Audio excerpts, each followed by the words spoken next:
हरे कृष्ण। श्रीमद् भागवतम छठवां स्कंद पाँचवां छठवां सातवां अध्याय। पाँचवां अध्याय श्री नारद जी के उपदेश से दक्ष पुत्र की विरक्ति तथा नारद जी को दक्ष का श्राप। श्री सुखदेव जी कहते हैं, परीक्षित, भगवान के शक्ति संचार से दक्ष प्रजापति परम समर्थ हो गए थे। उन्होंने पंचजन की पुत्री असिनकनी से हर्षस्व नाम से 10,000 पुत्र उत्पन्न किए। राजन, दक्ष के ये सभी पुत्र एक आचरण और एक स्वभाव के थे। जब उनके पिता दक्ष ने उन्हें संतान उत्पन्न करने की आज्ञा दी, तब ये तपस्या करने के विचार से पश्चिम दिशा की ओर गए। पश्चिम दिशा में सिंधु नदी और समुद्र के संगम पर नारायण सर नाम का एक महान तीर्थ है। बड़े बड़े मुनि और सिद्ध पुरुष यहाँ निवास करते हैं। नारायण सर में स्नान करते ही सबों के अंतःकरण शुद्ध हो गए। जो 10,000 पुत्र थे, सभी के अंतःकरण शुद्ध हो गए। उनकी बुद्धि भागवत धर्म में लग गई। फिर भी अपने पिता दक्ष की आज्ञा से बंधे होने के कारण ये उग्र तपस्या ही करते रहे।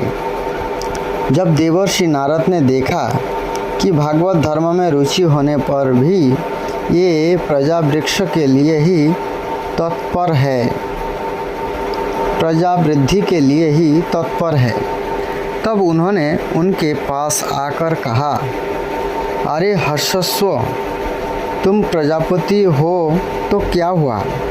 वास्तव में तो तुम लोग मूर्ख ही हो। बतलाओ तो, जब तुम लोगों ने पृथ्वी का अंत ही नहीं देखा, तब सृष्टि कैसे करोगे? बड़े खेद की बात है। देखो, एक ऐसा देश है जिसमें एक ही पुरुष है, एक ऐसा बिल है जिससे बाहर निकालने का रास्ता ही नहीं है, एक ऐसी स्त्री है जो बहुरूपिणी है, एक ऐसा पुरुष है जो व्यभिचारिणी का पति है, एक ऐसी नदी है जो आगे पीछे दोनों ओर बहती है, एक ऐसा विचित्र घर है जो 25 पदार्थों से बना है, एक ऐसा हंस है जिसकी कहानी बड़ी विचित्र है, एक ऐसा चक्र है जो छुरे एवं वज्र से बना हुआ है और अपने आप घूमता रहता है। मूर्ख हर्षस्व, जब तक तुम लोग अपने सर्वज्ञ पिता के उचित आदेशों को समझ नहीं लोगे और इन उपयुक्त वस्तुओं को देख नहीं लोगे, तब तक उनके आज्ञा अनुसार सृष्टि कैसे कर सकोगे? श्री सुखदेव जी कहते हैं, परीक्षित, हर्षस्व जन्म से ही बड़े बुद्धिमान थे। ये देवर्षि नारद की यह पहली ये गूढ़ वचन सुनकर अपनी बुद्धि से स्वयं ही विचार करने लगे। देवर्षि नारद का कहना तो सच है। यह लिंग शरीर ही, जिसे साधारणतः जीव कहते हैं, पृथ्वी है और वही आत्मा का अनादि बंधन है। इसका अंत अर्थात विनाश देखे बिना मोक्ष के अनुपयोगी कर्मों में लगे रहने से क्या लाभ है? सचमुच ईश्वर एक ही है। यह जागृत आदि तीनों अवस्था और उनके अभिमानियों से भिन्न उनका साक्षी तुरीय है, वही सबका आश्रय है, परंतु इसका आश्रय कोई नहीं है, वही भगवान है। इस प्रकृति आदि से अतीत नित्य मुक्त परमात्मा को देखे बिना भगवान के प्रति असमर्पित कर्मों से जीवों को क्या लाभ है? जैसे मनुष्य बिल रूप पाताल में प्रवेश करके वहाँ से नहीं लौट पाता, वैसे ही जीव जिसकी प्राप्त होकर फिर संसार में नहीं लौटता, जो स्वयं अंतर्ज्योति स्वरूप है, उस परमात्मा को जाने बिना विनाशवान स्वर्ग आदि फल देने वाले कर्मों को करने से क्या लाभ है। वह अपनी बुद्धि ही बहुरूपिणी और सत्व रज आदि गुणों को धारण करने वाली व्यभिचारिणी स्त्री के समान है। इस जीवन में इसका अंत जाने बिना, विवेक प्राप्त किए बिना अशांति को अधिकाधिक बढ़ाने वाले कर्म करने का प्रयोजन ही क्या है। यह बुद्धि ही उल्टा स्त्री के समान है। इसके संग से जीव रूप पुरुष का ऐश्वर्य, इसकी स्वतंत्रता नष्ट हो जाती है। इसी के पीछे पीछे यह कुल्ट स्त्री के पति की भांति ना जाने कहाँ कहाँ भटक रहा है। इसकी विभिन्न गोतियों चालकों जाने बिना ही विवेक रहित कर्मों से क्या सिद्धि मिलेगी। माया ही दोनों ओर बहने वाली नदी है। यह सृष्टि भी करती है और प्रलय भी। जो लोग इससे निकलने के लिए तपस्या, विधा आदि तौर का सहारा लेने लगते हैं, उन्हें रोकने के लिए क्रोध, अहंकार आदि के रूप में यह और भी वेग से बहने लगती है। जो पुरुष उसके वेग से विवश एवं अनभिज्ञ है, वह मायिक कर्मों से क्या लाभ उठाएगा। ये 25 तत्व ही एक अद्भुत घर है। पुरुष उसका आश्चर्यमय आश्रय है। वही समस्त कार्य कारणात्मक जगत का अधिष्ठाता है। यह बात ना जानकर सच्चा स्वतंत्र प्राप्त किए बिना झूठी स्वतंत्रता से किए जाने वाले कर्म व्यर्थ ही है। भगवान का स्वरूप बतलाने वाला शास्त्र हंस के समान नीर शीर क्षीर विवेकी है। यह बंध मोक्ष चेतन और जड़ को अलग अलग करके दिखा देता है। ऐसे अध्यात्म शास्त्र रूप हंस का आश्रय छोड़कर उसे जाने बिना बहिर्मुख बनाने वाले कर्मों से लाभ ही क्या है। यह काल ही एक चक्र है, वह निरंतर घूमता रहता है। इसकी धार छुरे और वज्र के समान तीखी है और यह सारे जगत को अपनी ओर खींच रहा है। इसको रोकने वाला कोई नहीं है। यह परम स्वतंत्र है। यह बात ना जानकर कर्मों के फल को नित्य समझकर जो लोग सकाम भाव से उनका अनुष्ठान करते हैं, उन्हें उन अनित्य कर्मों से क्या लाभ होगा। शास्त्र ही पीता है, क्योंकि दूसरा जन्म शास्त्रों के द्वारा ही होता है और इसका आदेश कर्मों में लगाना नहीं, उनसे निवृत्ति होना है। इसे जो नहीं जानता, यह गुणमय शब्द आदि विषयों पर विश्वास कर लेता है। अब यह कर्मों से निवृत्त होने की आज्ञा का पालन भला कैसे कर सकता है।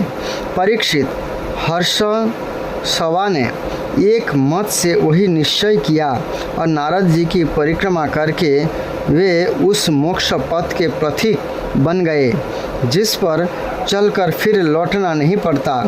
इसके बाद देवर्षि नारद सर्व ब्रह्म में संगीत लहरों में अभिव्यक्त हुए।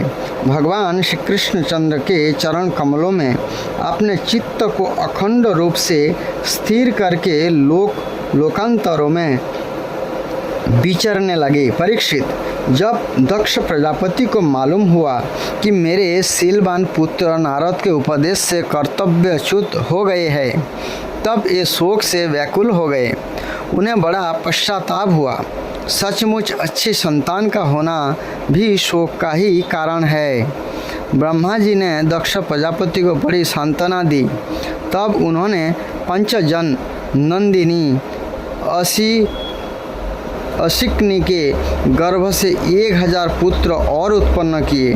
उनका नाम था सबलाश, ये सभी अपने पिता दक्ष प्रजापति की आज्ञा पाकर प्रजा सृष्टि के उद्देश्य से तप करने के लिए उसी नारायण सरोवर पर गए। वहाँ जाकर उनके बड़े भाइयों ने सिद्धि प्राप्त की थी।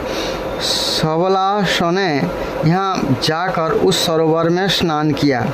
स्नान मात्र से ही उनके अंतःकरण के सारे मल धुल गए। अब वे परब्रह्म स्वरूप प्रणव का जप करते हुए महान तपस्या में लग गए।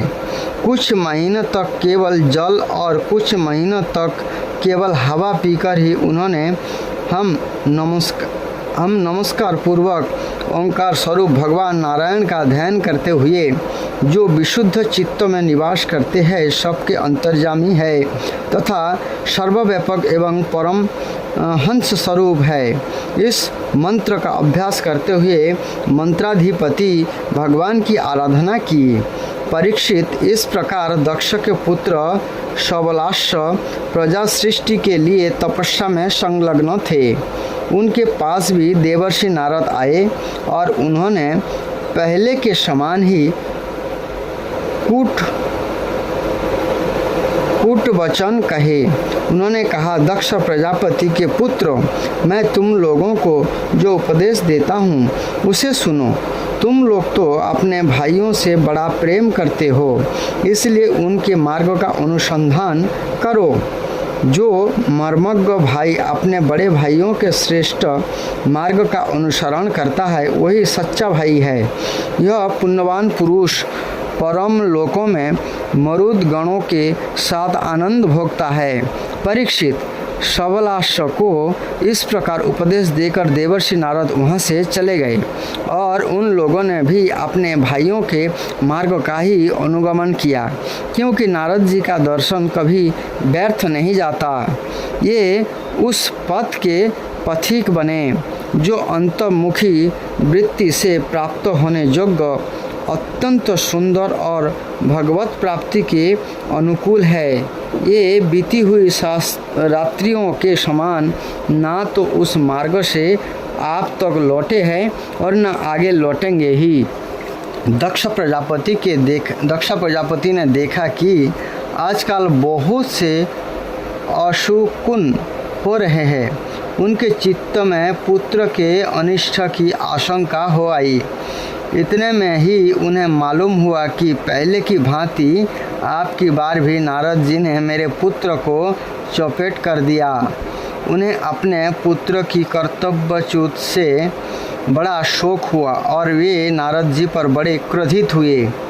उनके मिलने पर क्रोध के मारे दक्ष प्रजापति के होठ फड़कने लगे और वे आवेश में भरकर नारद जी से बोले। दक्ष प्रजापति ने कहा, अरे दुष्ट, तुमने झूठ मूठ साधुओं का बना पहन रखा है। हमारे भोले भाले बालकों को भिक्षुकों का मार्ग दिखाकर तुमने हमारे बड़ा उपकार किया है। अभी उन्होंने ब्रह्मचर्य से ऋषि ऋण, यज्ञ से देव ऋण और पुत्र उत्पत्ति से पितृ ऋण नहीं उतारा था। उन्होंने अभी कर्मफल की नश्वरता के संबंध में भी कुछ विचार नहीं था, परंतु पापात्मन, तुमने उनके दोनों लोकों का सुख चौपट कर दिया। सचमुच तुम्हारे हृदय में दया का नाम भी नहीं है। तुम इस प्रकार बच्चे की बुद्धि बिगाड़ते फिरते हो। तुम भगवान के पार्षदों में रहकर उनकी कीर्ति में कलंक ही लगाया। सचमुच तुम बड़े निर्लज्ज हो। मैं जानता हूँ कि भगवान के पार्षद सदा सर्वदा दुखी प्राणियों पर दया करने के लिए व्यग्र रहते हैं, परंतु तुम प्रेम भाव का विनाश करने वाले हो। तुम उन लोगों से भी बैर करते हो जो किसी से बैर नहीं करते।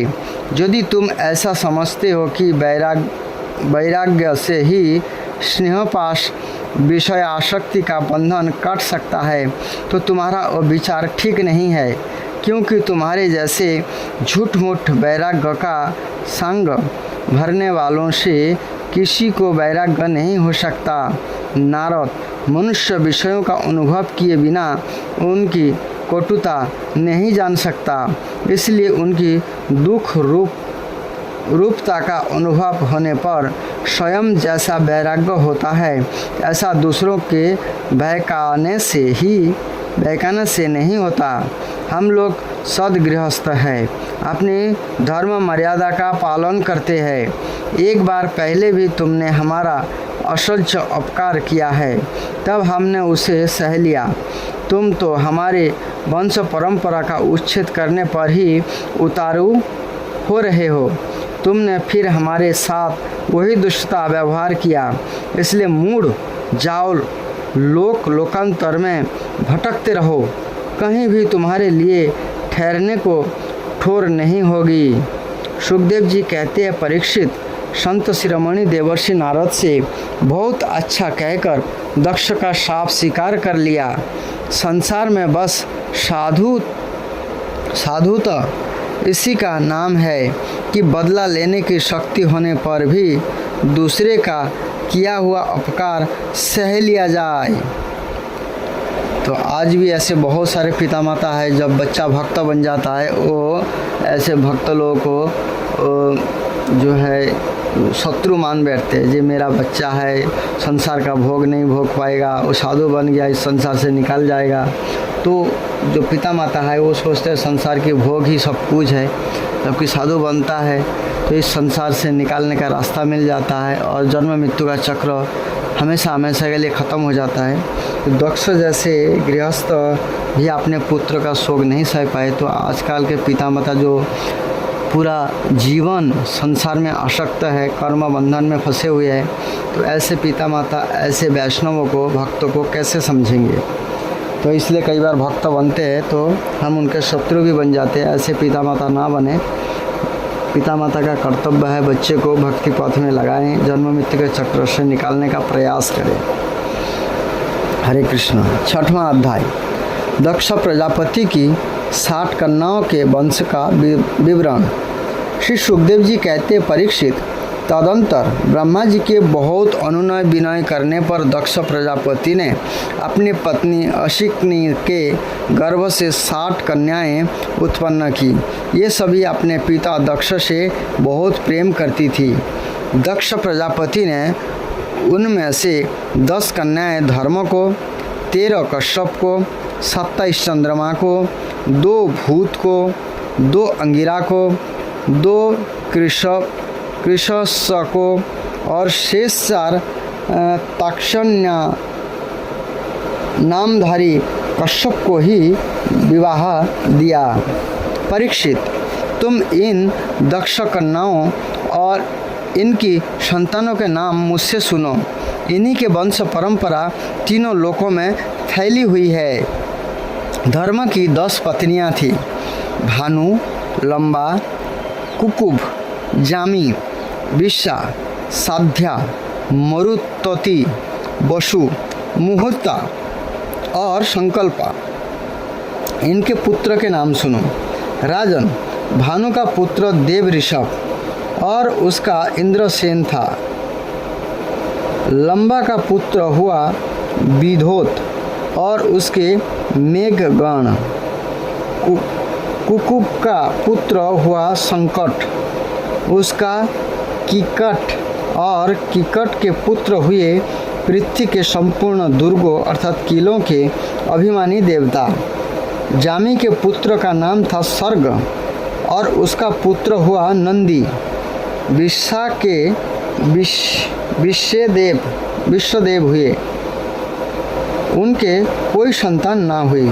साध्या से साध्यगण हुए और उसका पुत्र हुआ अर्थ सिद्धि। मरुतोति के 2 पुत्र हुए, मरुतवान और जयंत।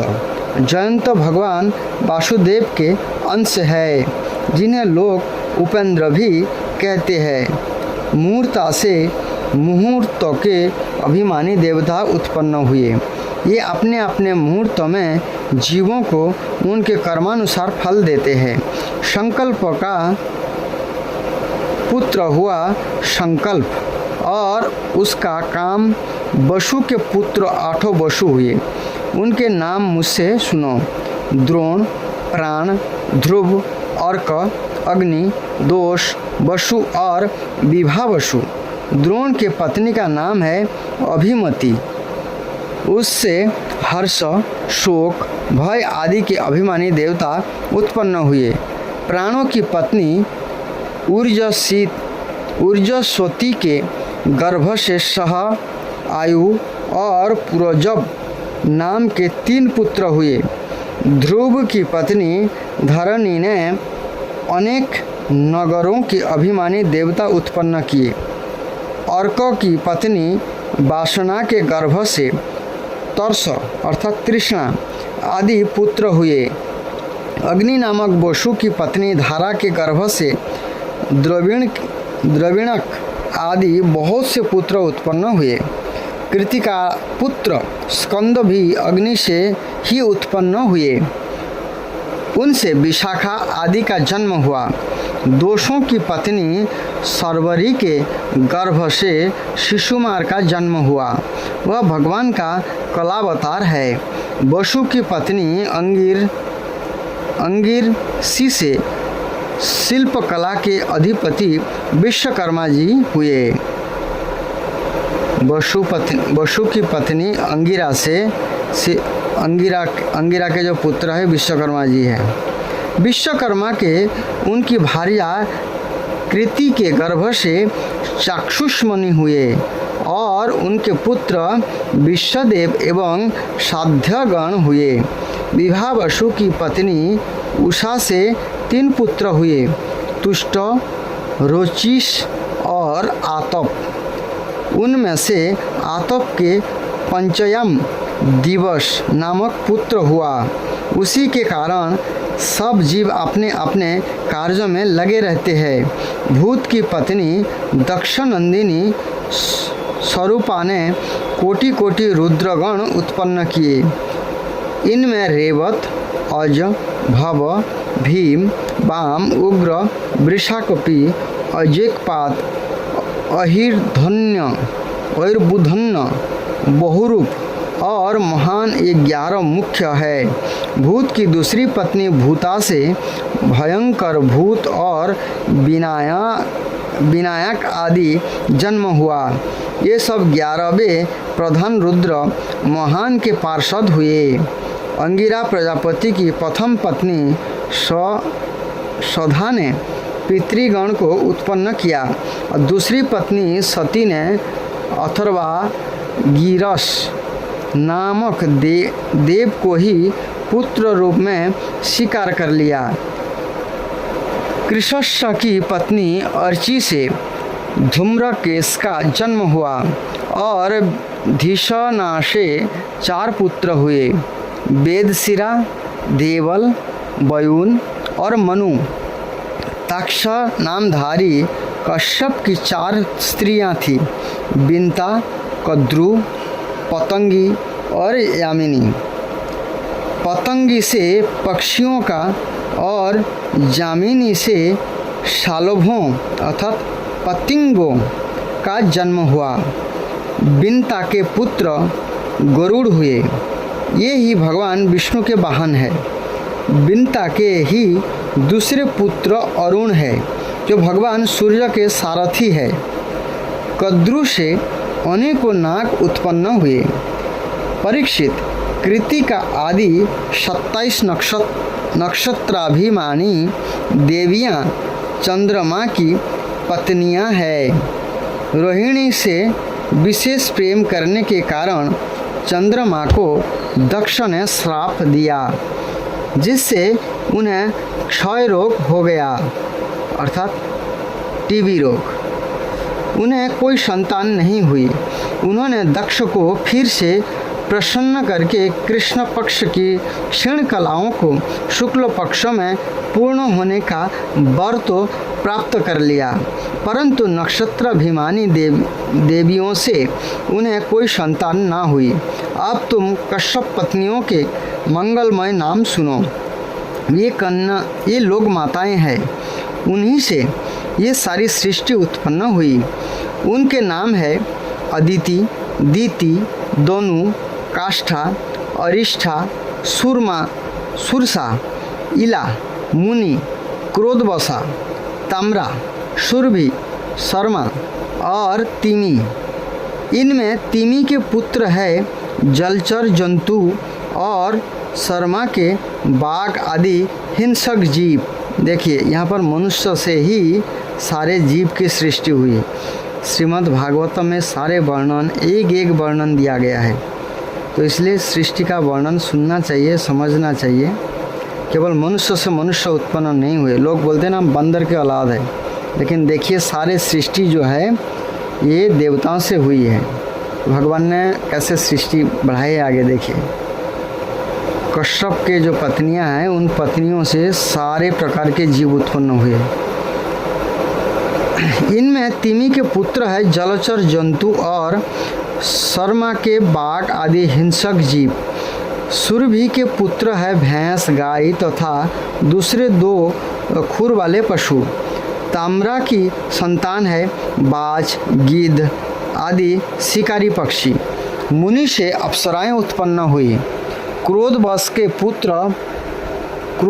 के पुत्र हुए सांप, बिच्छू आदि विषैले जंतु। इला से वृक्ष, लता आदि पृथ्वी में उत्पन्न होने वाली वनस्पतियाँ और सुरसा से जातुधन अर्थात राक्षस हुए।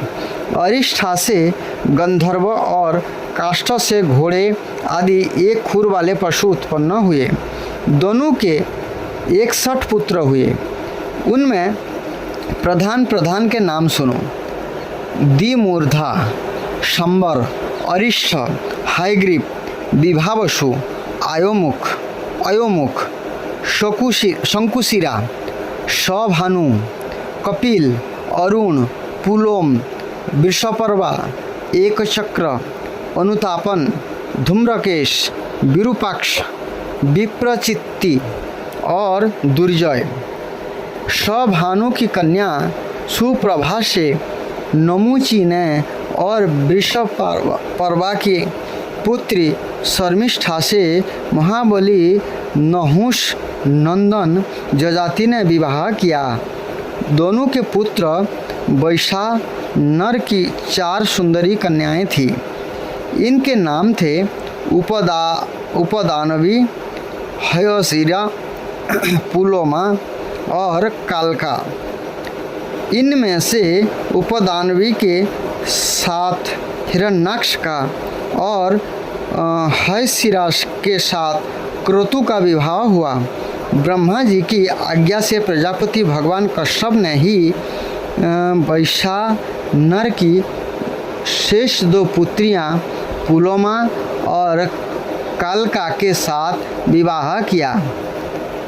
उनसे पोलोम और कालक्य नाम के 60,000 रणवीर दानव हुए। इन्हीं का दूसरा नाम निवातकवच था। ये यज्ञ कर्म में विघ्न डालते थे, इसीलिए परीक्षित तुम्हारे दादा अर्जुन ने अकेले ही इन्हें इंद्र को प्रसन्न करने के लिए मार डाला। यह उन दिनों की बात है जब अर्जुन स्वर्ग में गए हुए थे। विप्रचित्त की पत्नी सिंहिका के गर्भ से 101 पुत्र उत्पन्न हुए। उनमें सबसे बड़ा था राहु, जिसकी गणना ग्रह में हो गई। शेष 100 पुत्रों का नाम केतु था। परीक्षित, आप क्रमशः अदिति की वंश परंपरा सुनो। इस वंश में सर्वव्यापक देवाधिदेव नारायण ने अपने अंश से वामन रूप में अवतार लिया था। अदिति के पुत्र थे विवक्षण, अर्जमा, पुषा। विवक्षण मतलब सूर्यदेव। अर्जमा, पुषा, तष्ठा, सविता, भग, धाता, विधाता, वरुण, मित्र, इंद्र और त्रिविक्रम अर्थात वामन। वही 12 आदित्य कहलाए। विवक्षण की पत्नी महाभाग्यवती संगा के गर्भ से श्रद्धदेव अर्थात वैवस्वत मनु एवं जमी का जोड़ा पैदा हुआ। संगा ने ही घोड़ी का रूप धारण करके भगवान सूर्य के द्वारा भूलोक में दोनों अश्विनी कुमारों को जन्म दिया। यहाँ पर श्रीमद् भागवत में जो एक कथा आ रहा है, घोड़ी बन करके कैसे सूर्यदेव की जो पत्नी है उन्होंने संतान उत्पन्न किए थे सूर्य भगवान से, ये कथा हमने मार्कंड पुराण में बताया था। लास्ट पहले शुरू होने मतलब ख़त्म होने में एक दो कथा पहले से ही शुरुआत हो गया था ये कथा, वहाँ पर आप सुन सकते हैं। संगा ने ही घोड़ी का रूप धारण करके भगवान सूर्य के द्वारा भूलोक में दोनों अश्विनी कुमार को जन्म दिया। विवस्वान की दूसरी पत्नी थी छाया, मतलब छाया की कथा भी आप उसी में मिलेगा मार्कंड पुराण में। उसके सनेश्वर और सावर्णी मनु नाम के दो पुत्र तथा तप्ती नाम की एक कन्या उत्पन्न हुई। तप्ती ने संवरण को पति रूप में वरण किया। आर्यमा की पत्नी मातृका थी, उनके गर्भ से चर्षणी नामक पुत्र हुए। ये कर्तव्य और कर्तव्य के ज्ञान से युक्त थे, इसलिए ब्रह्मा जी ने उन्हीं के आधार पर मनुष्य जाति की ब्रह्मा आदि वर्ण की कल्पना की। पूषा के कोई संतान ना हुई। प्राचीन काल में जब शिव जी दक्ष पर क्रोधित हुए थे तब पूषा दांत दिखाकर हंसने लगे थे, इसलिए वीरभद्र ने इनके दांत तोड़ दिए थे। तब से पूषा पिसा हुआ अन्न ही खाते हैं। दैत्य की छोटी बहन कुमारी रचना तष्टा की पत्नी थी। रचना के गर्भ से दो पुत्र हुए, सन्निवेश और पराक्रमी विश्वरूप। इस प्रकार विश्वरूप यद्यपि शत्रुओं के भांजे थे, फिर भी जब देवगुरु बृहस्पति जी ने इंद्र से अपमानित होकर देवताओं का परित्याग कर दिया, तब देवताओं ने विश्वरूप को ही अपना पुरोहित बनाया था। 7वां अध्याय बृहस्पति जी के द्वारा देवताओं का त्याग और विश्वरूप का देवगुरु के रूप में वरण। राजा परीक्षित ने पूछा, भगवान देवाचार्य बृहस्पति जी ने अपने प्रिय शिष्य देवताओं को किस कारण त्याग दिया था? देवताओं ने अपने गुरुदेव का ऐसा कौन सा अपराध कर दिया था? आप कृपा करके मुझे बतलाइए। श्री सुखदेव जी ने कहा, राजन, इंद्र को त्रिलोक का ऐश्वर्य पाकर घमंड हो गया था। इस घमंड के कारण ये धर्म मर्यादा का सदाचार का उल्लंघन करने लगे थे। एक दिन की बात है, ये भरी सभा में अपनी पत्नी शची के साथ ऊंचे सिंहासन पर बैठे हुए थे। 49 मरुदगण, 8 वसु, 11 रुद्र, आदित्य, ऋभुगण, विश्वदेव, साध्यगण और दोनों अश्विनी कुमार उनकी सेवा में उपस्थित थे। सिद्ध, चारण, गंधर्व, ब्रह्मवादी, मुनिगण, विद्याधर, अप्सराएं, किन्नर, पक्षी और नाग उनकी सेवा और स्तुति कर रहे थे भगवान इंद्र की। सब और ललित स्वर से देवराज इंद्र की कीर्ति का गान हो रहा था। ऊपर की ओर चंद्रमंडल के समान सुंदर श्वेत छत्र शोभामान था। चांबर, पंखे आदि महाराजोचित सामग्रियां यथा स्थान सुसज्जित थी। इस दिव्य समाज में देवराज बड़े ही सुशोभित हो रहे थे। इसी समय देवराज इंद्र और समस्त देवताओं के परम आचार्य बृहस्पति जी वहाँ आए। उन्हें सूर असुर सभी नमस्कार करते हैं। इंद्र ने देख लिया कि ये सभा में आए हैं, परंतु ये ना तो खड़े हुए और ना आसन आदि देकर गुरु का सत्कार ही किया। यहाँ तक कि आपने आसन से हिले डुले तक नहीं। त्रिकालदर्शी समर्थ बृहस्पति जी ने देखा कि ये ऐश्वर्य मत का दोष है। बस ये झटपट वहाँ से निकलकर चुपचाप अपने घर चले आए। परीक्षित, इसी समय देवराज इंद्र को चेत हुआ। ये समझ गए कि मैंने अपने गुरुदेव की अवहेलना की है। ये भरी सभा में स्वयं ही अपनी निंदा करने लगे। हाय हाय, बड़े खेद की बात है कि भरी सभा में मूर्खतावश मैंने ऐश्वर्य के नशे में चूर होकर अपने गुरु का तिरस्कार कर दिया। सचमुच मेरा यह कर्म अत्यंत निंदनीय है। भला कौन विवेकी पुरुष इस स्वर्ग की राजलक्ष्मी को पाने की इच्छा करेगा। देखो तो सही, आज इसी ने मुझे देवराज को भी असुरों के ये रजोगुण भाव से भर दिया।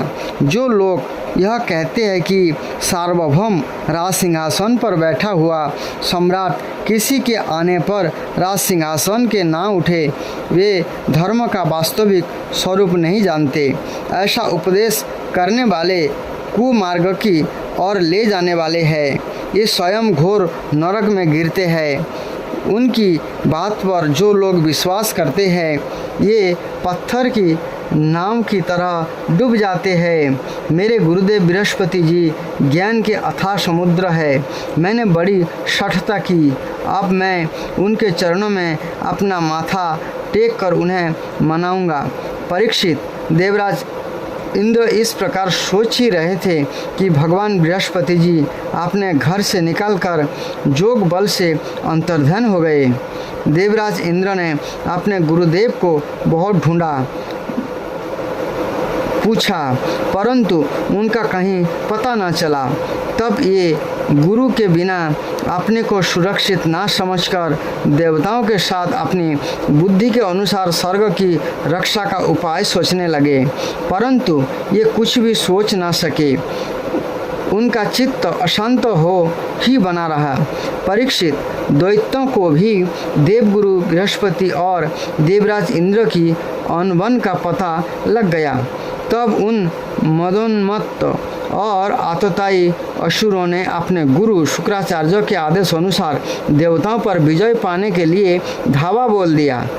उन्होंने देवताओं पर इतने तीखे तीखे बाणों की वर्षा की कि उनके मस्तक, जंघा, बाहु आदि अंग काट काट कर गिरने लगे। तब इंद्र के साथ सभी देवता सिर झुकाकर ब्रह्मा जी की शरण में गए। देखिए, यहाँ पर राजा इंद्र भी अपने जगह पे सुरक्षित नहीं है अपने गुरु के बिना। तो आजकल के राजा कैसे सुरक्षित हो सकते हैं? क्योंकि गुरु जो होते हैं वही मार्गदर्शन करते हैं और उन्हीं के हिसाब से, मतलब धर्म के हिसाब से जो है राज्य चलता है। तो केवल बृहस्पति जी ना होने के कारण इंद्र लोग भी बिखर गए। असुर लोग उनमें जो है धावा बोले और सभी देवताओं को मारने लगे। तो सारे इंद्र और जो देवता लोग हैं ब्रह्मा जी के शरण में गए। स्वयंभू एवं समर्थ ब्रह्मा जी ने देखा कि देवताओं की तो सचमुच बड़ी दुर्दशा हो रही है, अतः उनका हृदय अत्यंत करुणा से भर गया। ये देवताओं को धीरज बंधाते हुए कहने लगे। ब्रह्मा जी ने कहा, देवताओं, यह बड़े खेद की बात है। सचमुच तुम लोगों ने बहुत बुरा काम किए। हरे हरे, तुम लोगों ने ऐश्वर्यों के मत से अंधे होकर ब्रह्मज्ञानी, वेदज्ञ एवं संयमी ब्राह्मण का सत्कार नहीं किया। देवताओं, तुम्हारे इसी अनीति का यह फल है कि आज समृद्धिशाली होने पर भी तुम्हें अपने निर्बल शत्रुओं के सामने नीचा देखना पड़ा। जो ब्राह्मण का सम्मान नहीं करता है उनके साथ यही होता है। देवराज, देखो, तुम्हारे शत्रु भी पहले अपने गुरुदेव शुक्राचार्य का तिरस्कार करने के कारण अत्यंत निर्बल हो गए थे, परंतु आप भक्ति भाव से उनकी आराधना करके ये फिर धन जन से संपन्न हो गए हैं। देवताओं, मुझे तो ऐसा मालूम पड़ रहा है कि शुक्राचार्य को अपना आराध्य देव मानने वाले ये दैत्य लोग कुछ दिनों में मेरा ब्रह्मलोक भी छीन लेंगे। भृगुवंशियों ने इन्हें अर्थशास्त्र की पूरी शिक्षा दे रखी है। ये जो कुछ करना चाहते हैं उसका भेद तुम लोगों को नहीं मिल पाता। उनकी सलाह बहुत गुप्त होती है। ऐसी स्थिति में ये स्वर्ग को तो समझते ही क्या है। ये चाहे जिस लोक को जीत सकते हैं सच है। जो श्रेष्ठ मनुष्य ब्राह्मण गोविंद और गौओं को अपना सर्वस्व मानते हैं और जिन पर उनकी कृपा रहती है उनका कभी अमंगल नहीं होता। नमो ब्राह्मण देवाय गो ब्राह्मण हिताय च जगद्धिताय कृष्णाय गोविंदाय नमो नमः। जो भगवान गौ की और गोविंद का और ब्राह्मणों का सम्मान करता है उनको कोई संसार में हरा नहीं सकते और उनकी जीत सर्वत्र होती है। यहाँ पर ब्रह्मा जी इस बातों को पुष्टि कर रहे हैं। इसलिए आप तुम लोग शीघ्र ही त्वष्टा के पुत्र विश्वरूप के पास जाओ और उन्हीं की सेवा करो। ये सच्चे ब्राह्मण तपस्वी और संयमी है। यदि तुम लोग उनके असुरों के प्रति प्रेम को क्षमा कर सकोगे और उनका सम्मान करोगे तो ये तुम्हारे काम बना देंगे। श्री सुखदेव जी कहते परीक्षित, जब ब्रह्मा जी ने देवताओं से इस प्रकार कहा तब उनकी चिंता दूर हो गई। ये त्वष्टा के पुत्र विश्वरूप ऋषि के पास गए और उन्हें हृदय से लगाकर यूँ कहने लगे। देवताओं ने कहा, बेटा विश्वरूप तुम्हारा कल्याण हो। हम तुम्हारे आश्रम पर अतिथि के रूप में आए हैं। हम एक प्रकार से तुम्हारे पितर हैं। इसलिए तुम हम लोगों की समयोचित अभिलाषा पूर्ण करो। जिन्हें संतान हो गई हो उन सत्पुत्रों का भी सबसे बड़ा धर्म वही है कि वे अपने पिता तथा अन्य गुरुजनों की सेवा करें। फिर जो ब्रह्मचारी है उनके लिए तो कहना ही क्या है। वत्स आचार्य वेद की, पिता ब्रह्मा जी की, भाई इंद्र की और माता साक्षात पृथ्वी की मूर्ति होती है। इसी प्रकार बहिन दया की, अतिथि धर्म की, अभ्यागत अग्नि की और जगत के सभी प्राणी अपने आत्मा की ही मूर्ति आत्मस्वरूप होते हैं। पुत्र हम तुम्हारे पितर हैं। इस समय शत्रुओं ने हमें जीत लिया है। हम बड़े दुखी हो रहे हैं। तुम अपने तपोबल से हमारा यह दुख दरिद्र पराजय टाल दो। पुत्र तुम्हारे हम लोगों की आज्ञा का पालन करना चाहिए। तुम ब्रह्मनिष्ठ ब्राह्मण हो, अतः जन्म से ही हमारे गुरु हो। हम तुम्हें आचार्य के रूप में वर्ण करके तुम्हारी शक्ति से अनायास ही शत्रुओं पर विजय प्राप्त कर लेंगे। पुत्र आवश्यकता पड़ने पर अपने से छोटों का पैर छूना भी निंदनीय नहीं है। देवताओं को छोड़कर केवल अवस्था बड़प्पन का कारण भी नहीं है।